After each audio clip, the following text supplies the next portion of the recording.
Hey, good morning, Professor Mueller. This is Matt McMurrough. I'm going to present my video for you here. Before we get started, I just want to say thank you for an amazing trip to Dubai and Cape Town, South Africa. Couldn't have been two more contrasting cities, which I didn't really figure out until the end. That was the intent there, but absolutely amazing what's going on in Dubai, and very, very enlightening. Seeing a country like South Africa and all the uh, all the issues that they're having there with the apartheid and trying to make that right again. Um, so I'll just kind of jump into the assignment here, which is talking about our experience globally and internationally and how we apply that to our career and what we're doing. Um, Currently, my role is I'm an area vice president for SRS Distribution. We're a domestic based distributor of building material products. In particular, we focus on residential and commercial roofing. We buy from the manufacturer, we sell to the contractor, a professional contractor, or builder, who in turn sells to the end consumer. So we're right there in the middle of that supply chain, where we're right in the middle of the distribution or distributor, buying from the manufacturer, selling to the contractors. So pretty clean, pretty simple supply chain for us. So that's my current role. Um, where I'd like to see and what I'm starting to, where I'd like to end my career and why I'm in this program right now is I'd like to wind up on the manufacturing side. And just now, or not really just now realizing, but starting to engage and talk to a lot of senior executives with the manufacturers and owners in particular, and now realizing how much products are manufactured overseas and then brought into America to be distributed through companies like ourselves. So where we don't have any foreign ties currently at the distribution level, our manufacturing partners have significant manufacturing internationally and globally, and didn't really realize that until we started the course and the program here. One in particular that I've befriended, an owner of a company called Continental Materials Incorporated, based out of New Jersey. Um, so his customer is distributors in the United States, and his contractors and customers is where he supplies his products from. But a majority of his products are manufactured because they're ancillary products to the building material industry, underlayments, fasteners, coatings, that kind of stuff. That it's all being manufactured in India and China. I'm sure you kind of could have guessed that. But what I didn't realize is that 100% of his business, from a consumer or customer standpoint, is here in America. He spends 60 to 70% of his time dealing with the manufacturers in both India and China and traveling back there quite a bit. He doesn't, because the company's 30, 40 years old and he's established those relationships a long time ago. He doesn't deal with any intermediaries. He deals directly with the owners of the manufacturing plants there. So I thought that was very, very interesting.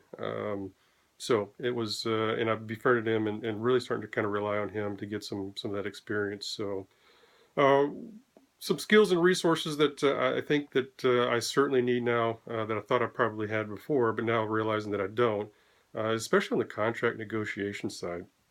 It's so easy domestically here because I understand the American business system and regulations. I didn't realize how complicated it is doing business with a company in America and a company in India, and then getting that product from that country into our country seems very, very difficult. I know it does involve a lot of lawyers to make sure those contracts are nailed down and sealed tight. So yeah, I think I certainly need some exposure and some work on that part of it. The other piece is the actual supply chain.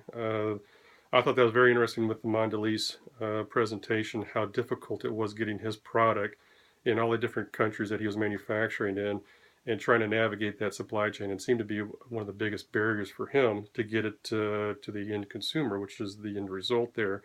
Um, Again, relying back on the U.S., very developed economy, the supply chain is complicated, but it's much easier to navigate. So I certainly need to probably hone in on those skills as well.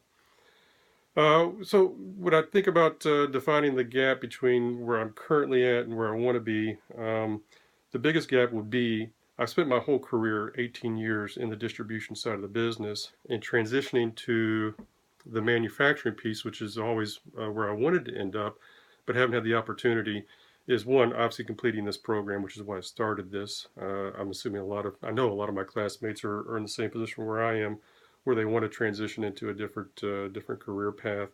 Mine is in the same industry. I don't want to leave the industry that I'm currently in, but I do want to wind up on the manufacturing piece, and now realize how much globally, internationally, that the companies that I'm targeting to go work for actually interact, and they require, now that I've interacted and I know befriended a lot of the senior executives in those companies, they spend a lot of time dealing with international issues and their supply partners over there. So I always thought I was a customer from my perspective. It was an American-based company dealing with American customers that I never gave much thought about how much of their business relies on uh, manufacturing or supply partners throughout the world. So definitely transitioning from the distribution piece of the manufacturing is going to be a big challenge for me. One of the reasons why I'm in the program here as well. And to be honest with you, I'm really, and I've talked to and befriended the owner of Continental. Really started to spend a lot of time with him, just seeing how he navigates the international trade. He travels quite a bit over there. He's given me some sample documents of how he interacts with those companies, and really starting to try and narrow that gap between actually doing business with a foreign entity, whether it's India or China or European based. So really looking forward to transitioning that. To be honest, my time frame is about 3 to 4 years. My current company will be selling. We're a privately held company that will we'll have an equity event here in the next 2 to 3 years. That's kind of my time frame for transitioning out of the distribution piece of the business and into that manufacturing piece. And I probably will have to, and I will go work for one of these guys. If I don't have to live overseas, I know I'll have to spend a lot of time traveling. Two of the companies that I'm in particular interested in is one Certainteed Building Products. They're owned by Saint Gobain. You may be familiar with them out of France. The other one is GAF Building Materials Corporation out of New Jersey, and they've got European manufacturing facilities all throughout Europe that they've bought over the last few years. That their current president and executive vice president both have had to go over to Europe and spend a year to 2 years overseas, getting to know those businesses before they came back to the States. So look forward to transitioning to that.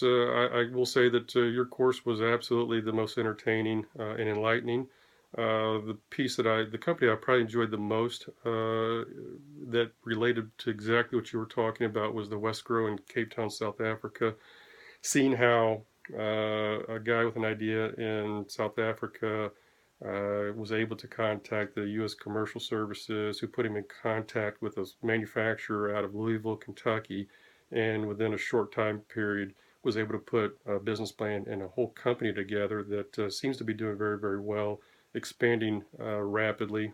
He's now into Middle Africa right now as well, and it seems like that partnership between the owner and the manufacturer out of Kentucky is a good one. So couldn't have been a better example to relate classroom instruction to the real world application. So again, thank you for an amazing class.